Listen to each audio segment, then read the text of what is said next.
Na aula de hoje vamos falar de principais tipos de texto 2. Vamos falar especificamente do texto dissertativo. O texto dissertativo é uma modalidade textual muito utilizada, muito vista hoje em dia e principalmente solicitada em exames nacionais, em vestibulares, em testes ou exames para concursos, etc. Então, ele é bastante frequente, inclusive, em sala de aula, no ensino fundamental, no ensino médio. Existem duas modalidades principais de textos dissertativos. A primeira modalidade é o texto dissertativo expositivo, que visa transmitir informações ou explicar fatos. A segunda modalidade é o discurso dissertativo argumentativo, que defende uma ideia ou um ponto de vista. Vamos ver agora o texto dissertativo expositivo.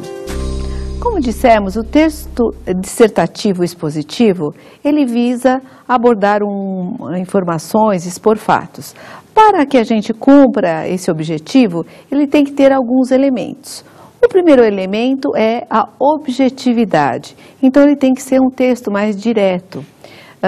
Outros elementos são a clareza e a concisão. A clareza consta de você falar de um modo mais preciso, de um modo mais simples, com poucas palavras, né? Ao invés de você utilizar uma literatura, ou fazer alguma poesia, ou tornar um texto mais prolixo, você tem que ser claro e ser conciso, dizer a mesma coisa com um menor número de palavras. E, de um modo geral, procurar a precisão, a exatidão dos fatos. Como que eu organizo um texto dissertativo? A organização retórica de um texto dissertativo explicativo é da seguinte maneira. Em primeiro lugar, você tem, como todos os textos de um modo geral, aquela estrutura padrão: introdução, desenvolvimento e conclusão. Na introdução, você aborda os aspectos principais, então você faz uma abertura do que você vai falar. O desenvolvimento, você coloca argumentos ou fatos que vão dar suporte àquela introdução, e a conclusão nada mais é do que o fechamento da ideia principal que foi colocada na introdução. Introdução e conclusão são sentenças para você construir o texto, são mais fáceis de você construir. Agora, é no desenvolvimento que nós podemos trabalhar melhor e é nesse recheio do texto que tem justamente a beleza do texto, o modo como você pode criar um texto para causar um efeito desejado. São várias as relações que você pode utilizar nesse desenvolvimento para organizar o seu texto. Uma dos efeitos que você pode utilizar são as relações de causa e efeito. Vamos exemplificar. Because he was drunk, he caused an accident. Então, causa e consequência. Ele estava alcoolizado e causou um acidente. Um outro elemento que você pode utilizar, um elemento linguístico, são comparações e contrastes, onde a gente mostra semelhanças e diferenças entre as coisas. No exemplo, although many people don't believe it, drink a glass of beer is much more dangerous to the driver than drinking a glass of wine. Segundo esse ponto de vista, eu estou comparando, né, os malefícios da bebida, mas comparando o quê? Um copo de cerveja com um copo de vinho. Falando sobre esse fato, né, da direção perigosa, das pessoas dirigirem alcoolizadas. Um outro elemento linguístico que eu posso utilizar no meu recheio, no meu desenvolvimento de ideias, é a inclusão de fatos. Então, para convencer meu leitor, mostrar que meu argumento é válido, eu posso colocar alguns fatos que visam dar suporte ao que eu estou falando. Por exemplo, about 2,000 people in Brazil die every year in consequence of drunk driving.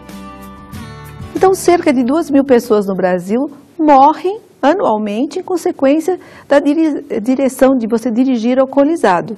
É um fato, é um elemento que você está colocando para sinalizar os fatos, os argumentos que você está apresentando.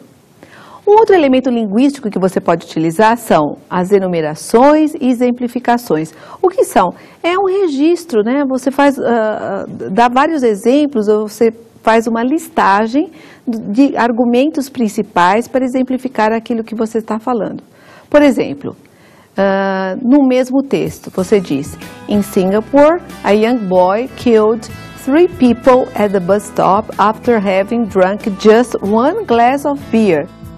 Então, você está sinalizando que naquele país, num país específico, né, um jovem garoto matou 3 pessoas num ponto de ônibus após ter ingerido somente um copo de cerveja. Puxa!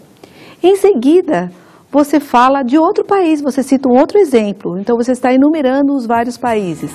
Na Itália, 4 pessoas da mesma família morreram num acidente de carro depois que o motorista tomou somente uma latinha de cerveja. Então, você reforça o seu argumento. Então, não é só no Brasil, é na Itália, em Singapura, isso acontece em vários países. Um outro elemento linguístico que você pode utilizar para rechear o seu desenvolvimento é o uso de citações. Normalmente as citações são feitas quando você tem especialistas ou pessoas renomadas na área cuja menção leva a um certo tipo de credibilidade ao texto que você está colocando. Então, vamos ver esse exemplo. According to Dr. Leo Nakashima, Director of New York Health Institute, the effects of alcoholic drinks in the human organism are very personal. Bem, mesmo que a gente não saiba quem é exatamente o Dr. Leo Nakashima, mas ele é diretor de um Instituto de Saúde de Nova York. Bem, se ele é diretor de um instituto em Nova York de saúde, provavelmente ele é uma pessoa conhecida, uma pessoa que pode dar respaldo àquele argumento, àquela tese que eu estou tentando defender.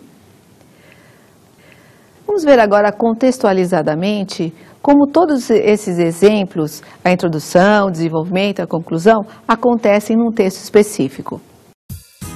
The best thing I did in the last decades was buying a brand new car. For many years, I could only afford to have old second-hand cars.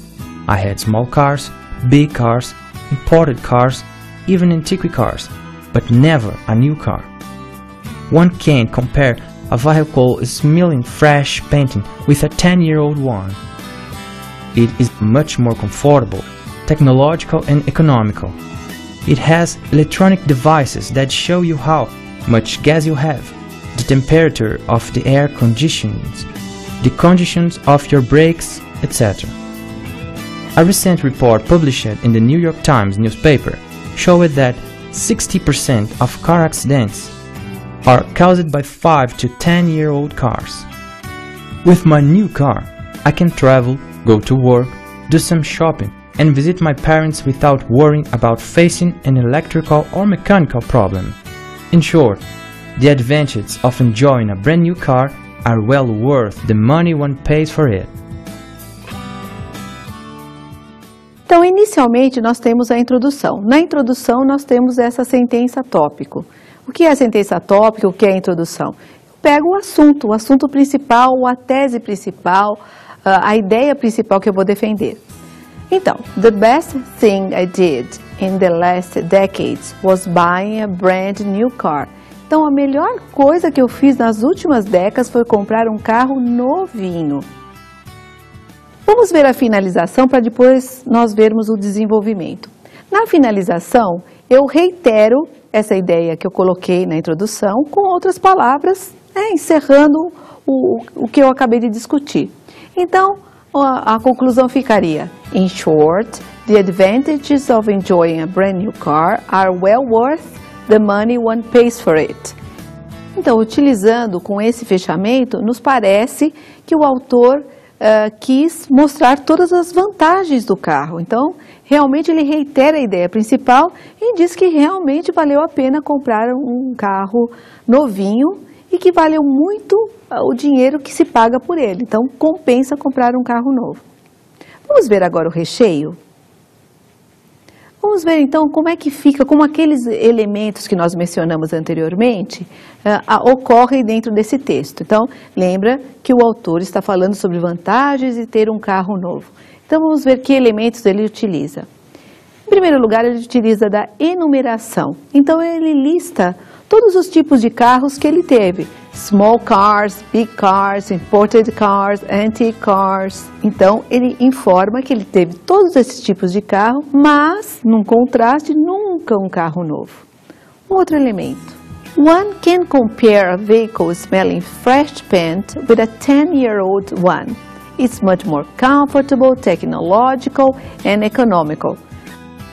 Aqui nós temos já uma comparação. Ele está comparando um carro novinho, aquele cheirinho de tinta, né, com um carro com 10 anos de uso. Não dá nem para comparar, né?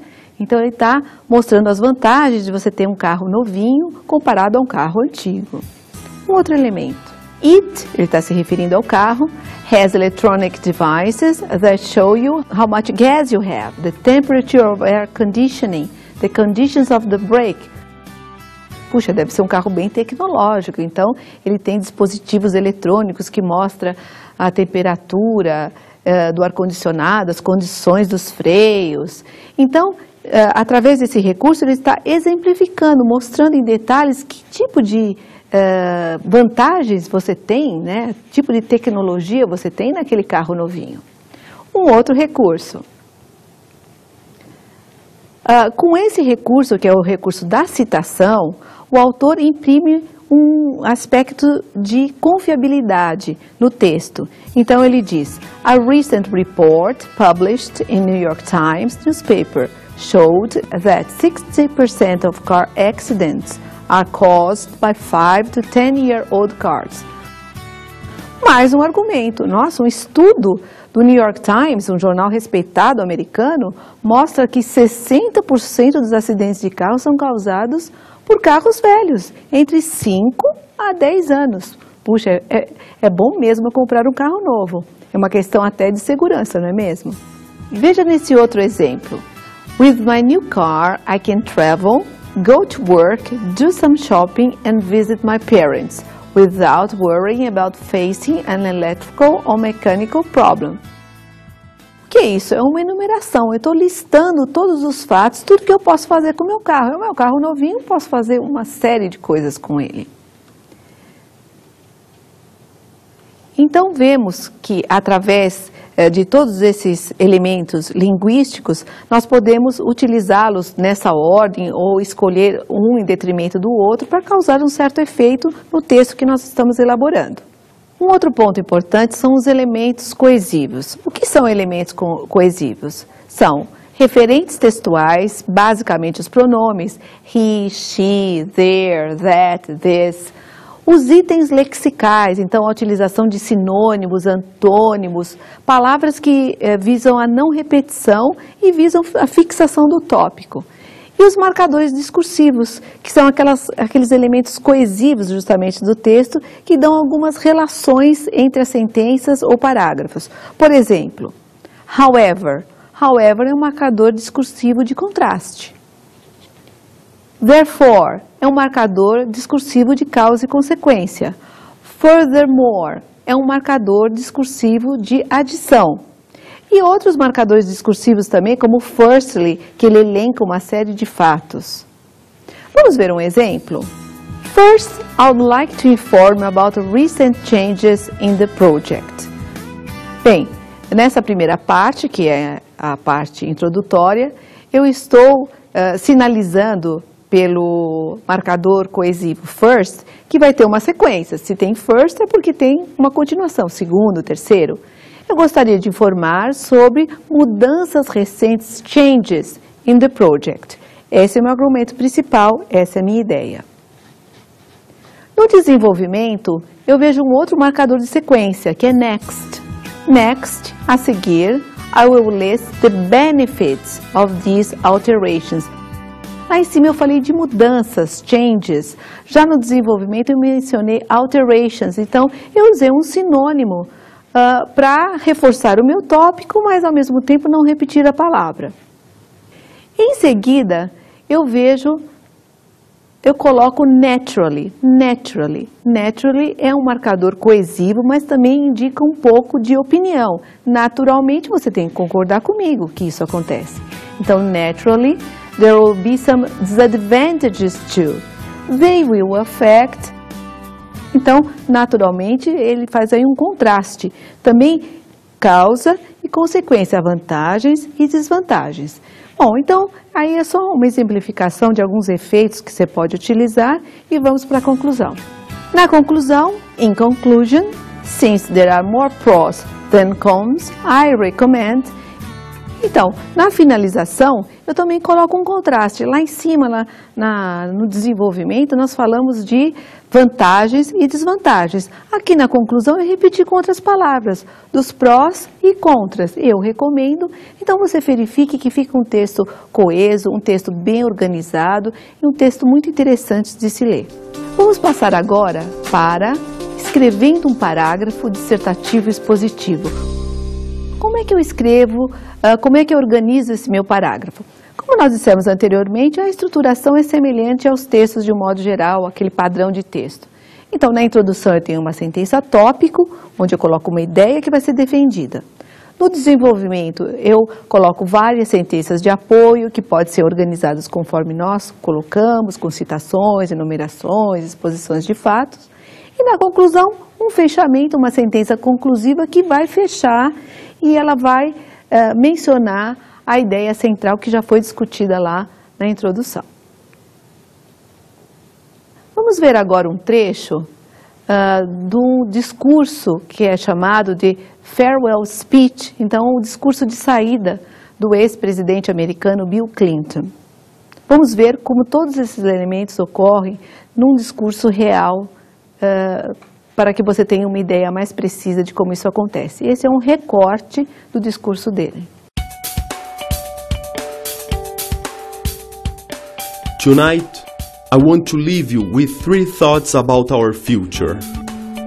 First, America must maintain our record of fiscal responsibility. Through our last 4 budgets, we've turned record deficits to record surpluses. Second, because the world is more connected every day in every way, America's security and prosperity requires us to continue to lead in the world. At this remarkable moment in history, more people live in freedom than ever before. Our alliances are stronger than ever. People all around the world look to America to be a force for peace and prosperity, freedom and security. Third, we must remember that America cannot lead in the world unless here at home we weave the threads of our coat of many colors into the fabric of one America.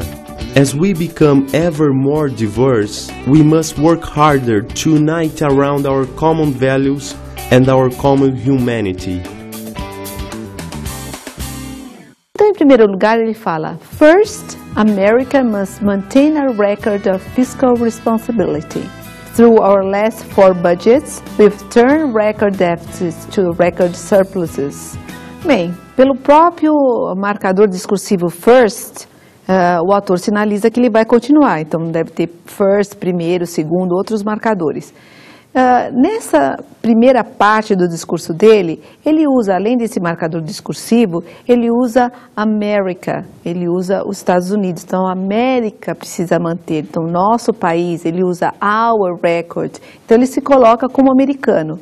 Além disso, logicamente, o conteúdo é dizer que ele, nos últimos 4 orçamentos, né, que ele conseguiu transformar o déficit em superávit. Nossa, muito bom. Em seguida, ele poderia utilizar outro marcador, como nós vimos no texto anterior, usar next, mas ele resolveu seguir o padrão como second.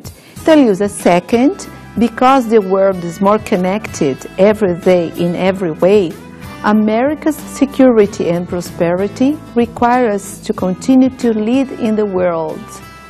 Bom, então ele menciona que os Estados Unidos precisa, devido à globalização, ao mundo estar mais conectado, que os Estados Unidos precisa continuar a tomar conta do mundo, ser líderes e ser responsáveis, né, pelos momentos de prosperidade que, ao mesmo tempo, o país desfruta e que isso pode ser passado pelo mundo inteiro. E ele fala muito de people, more people live in freedom than ever before. Então, mais pessoas são livres. Então, aquele discurso americano de liberdade. Our alliances are stronger than ever. Então, nossas alianças são fortes. People all around the world look to America to be a force for peace and prosperity, freedom and security. Então, o que ele quer dizer com isso é que as pessoas confiam nos Estados Unidos para ser a força da paz. Então, ele utiliza muitas palavras, muitos itens lexicais que reforçam a ideia de America, us, people, as pessoas lá dos Estados Unidos, né? Então, vemos aí nesse parágrafo, nós temos um marcador discursivo e temos várias palavras que juntas dão ideia, reforçam um tópico que seria os Estados Unidos. No terceiro parágrafo, lembre-se que isso é somente um recorte do discurso, o discurso é bem amplo, ele sinaliza com o marcador third. Third, we must remember that America cannot lead in the world unless here, at home. Então veja só, nós precisamos lembrar que a América somos nós. Então ele usou um recurso de sinonímia. Unless here, aqui, at home, veja só, no nosso lar. Então, us, America, at home, dão essa ideia dos Estados Unidos, do país onde nós vivemos. We weave the threads of our coat of many colors into the fabric of one America. Então aí ele faz uma comparação, ele usa uma metáfora, dizer que a menos que nós estejamos unidos, como nós podemos liderar o mundo se nós não estamos unidos, nós, os americanos? E continuando, as we become, então na continuação, ever more diverse, we must work harder to unite around our common values and our common humanity. Então, essa utilização especialmente de pronomes e de palavras que significam Estados Unidos, então, America, home, we, our, reforça a ideia de nós americanos, que nós estamos fazendo, eu sou parte de vocês.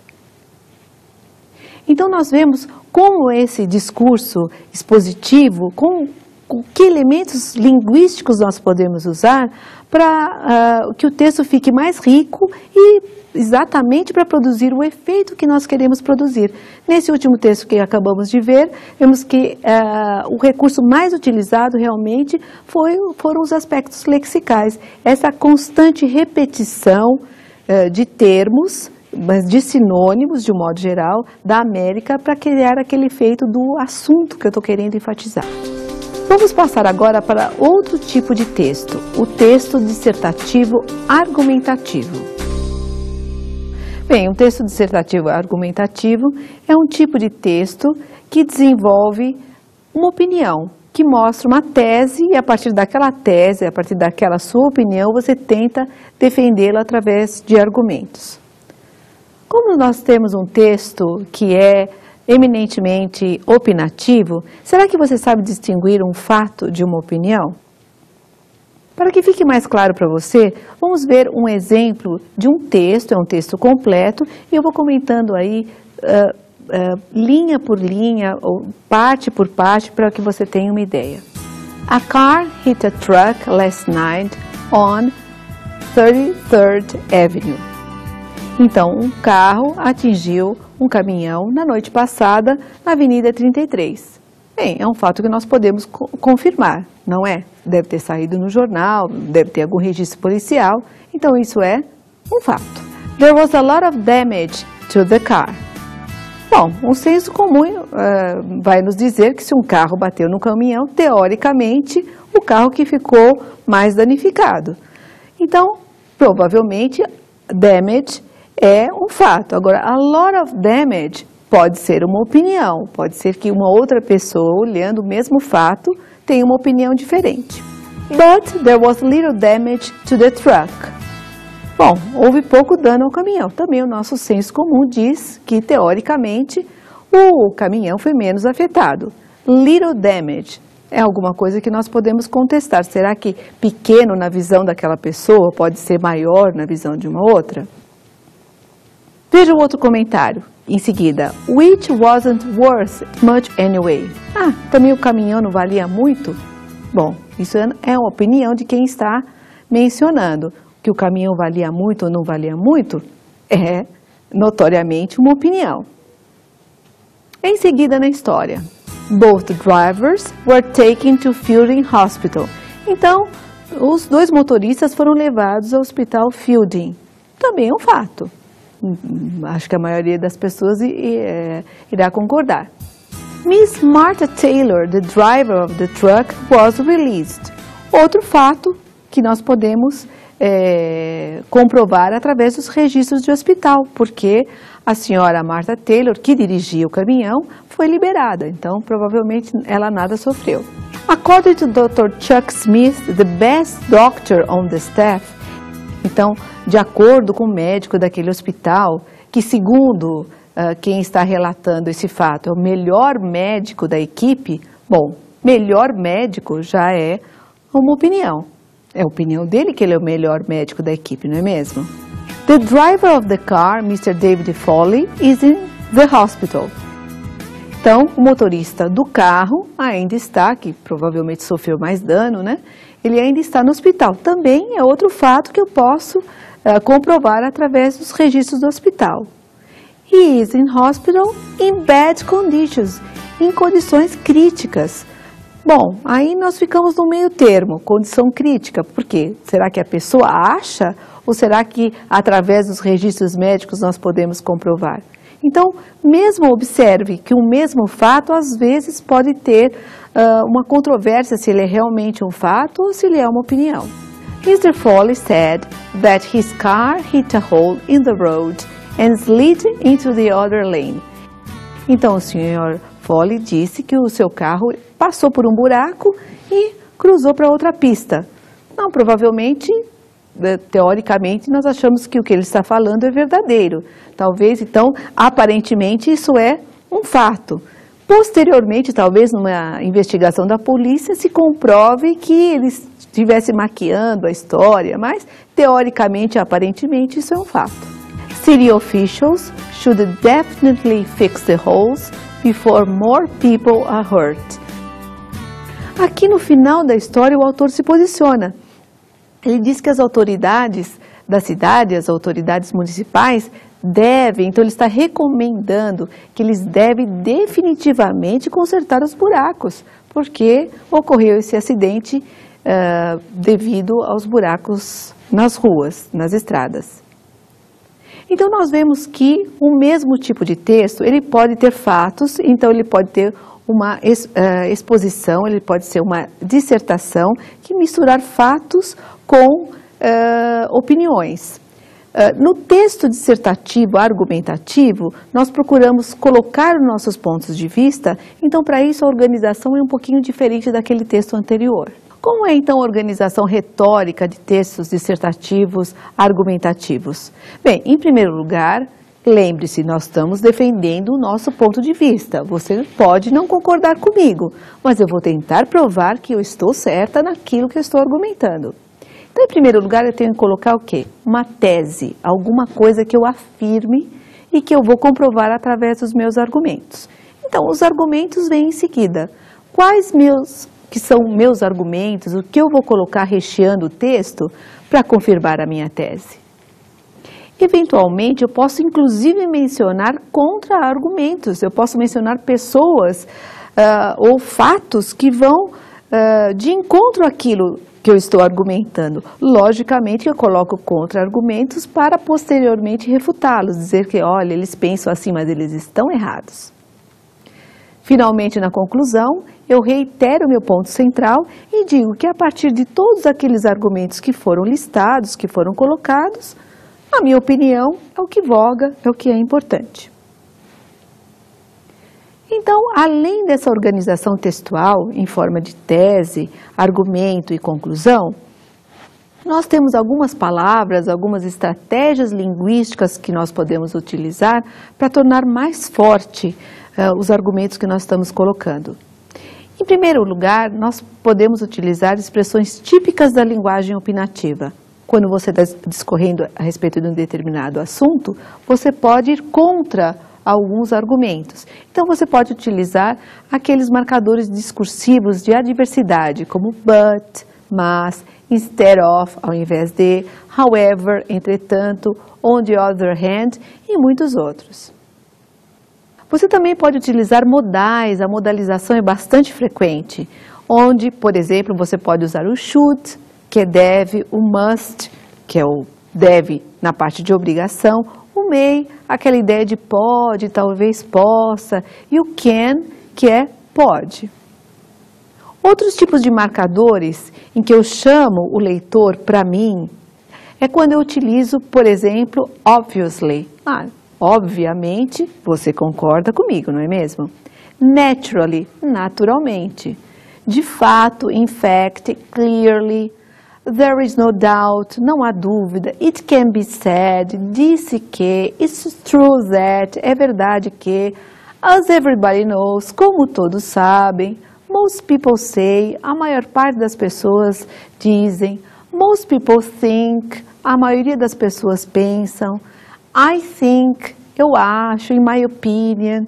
Então, são marcadores que, ao mesmo tempo, chamam o leitor para aquilo que você está querendo provar e mostra a sua opinião. Vamos ver agora o tópico escrevendo um parágrafo dissertativo argumentativo. Então, para que você possa escrever melhor, para que você organize o seu texto, você tem que ter os seguintes pontos. Você tem que ter uma sentença tópico, que dê ideia sobre a ideia que você vai defender, a tese que você vai defender, a sua opinião a respeito de um determinado assunto. Em segundo lugar, você tem que ter as sentenças de apoio, que são os argumentos que a gente mencionou, argumentos que apoiem a sua tese e que você pode ou não colocar os contra-argumentos. Logicamente, contra-argumentos deixam o texto mais rico. E colocar a conclusão. A sua conclusão, ela reitera a ideia central e prova para o leitor ou para quem está ouvindo que você está certo. Vamos ver como isso acontece num texto que fala sobre a punição de criminosos e como isso é problemático para a sociedade.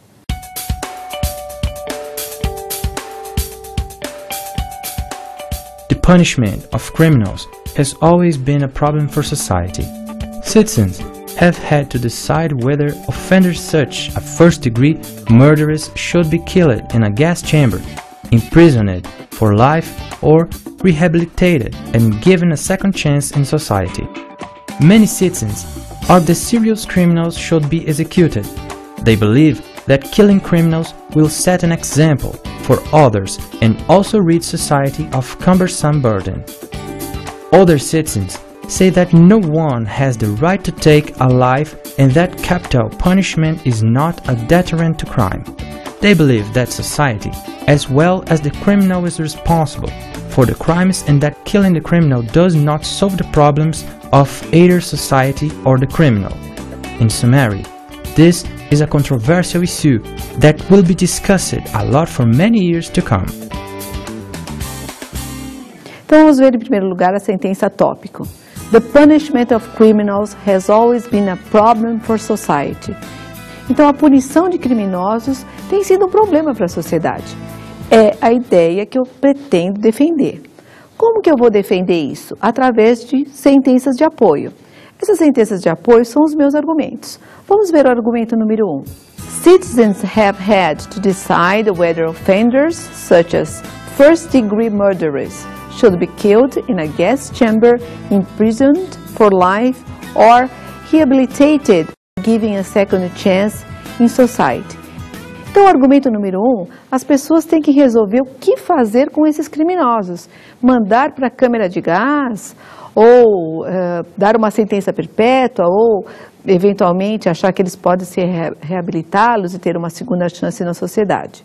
No meu segundo argumento, que faz parte das sentenças tópicos, temos outras opiniões. Many citizens argue that serious criminals should be executed. They believe that killing criminals will set an example for others and also rid society of a cumbersome burden. Bem, o tivemos uma opinião, tivemos outra opinião, que são opiniões contrárias. Outras pessoas acham que se você executar essas pessoas, executar esses criminosos, vai servir de exemplo. Então, provavelmente, os criminosos vão pensar melhor antes de cometer algum crime. Um outro argumento é um outro ponto de vista. Então, se por um lado a punição tem que ser exemplar, outros cidadãos, other citizens, say that no one has the right to take a life and that capital punishment is not a deterrent to crime. They believe that society, as well as the criminal, is responsible for the crimes and that killing the criminal does not solve the problems of either society or the criminal. Então, nós temos dois pontos de vista diferentes. Nós temos, por um lado, no argumento anterior, pessoas que acham que tem que servir de exemplo a execução, e, por outro lado, outras pessoas, outros cidadãos que dizem que não adianta, que isso não vai impedir o crime. Então, eu tenho dois argumentos diferentes que vão rechear o meu texto, a parte central do meu texto. Em seguida, eu tenho uma conclusão. Essa conclusão pode ter formas diferentes. Por um lado, eu posso reiterar a ideia que eu estou defendendo e mostrar que aquele meu ponto de vista está correto. Nesse caso, verifique como o autor se posiciona. In summary, this is a controversial issue that will be discussed a lot for many years to come. Nesse caso, o autor não se posiciona e diz que, em resumo, como umas pessoas acham uma coisa e outras pessoas têm um outro tipo de opinião, que isso é realmente um tema controverso e ainda vai ser discutido por muito e muito tempo. Vimos assim, finalizando a nossa aula, que os textos dissertativos são textos em que você pode se expressar completamente colocando ou fatos, ou a sua opinião, ou fazendo uma mescla de fatos e opinião. São textos bem interessantes em que você pode usar vários recursos linguísticos e recursos históricos de estruturação do texto para produzir o efeito que você quer no seu leitor ou no seu ouvinte. Vamos agora à nossa dica de estudo?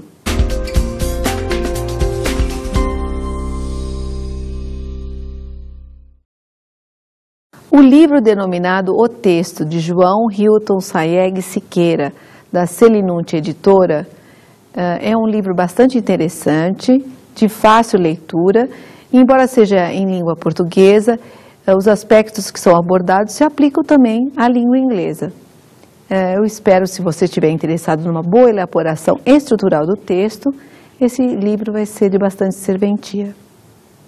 Bem, eu espero que você tenha aproveitado bastante a aula de hoje. Falamos de uns tópicos controversos e de aspectos que provavelmente você vai utilizar para que o seu texto fique muito interessante.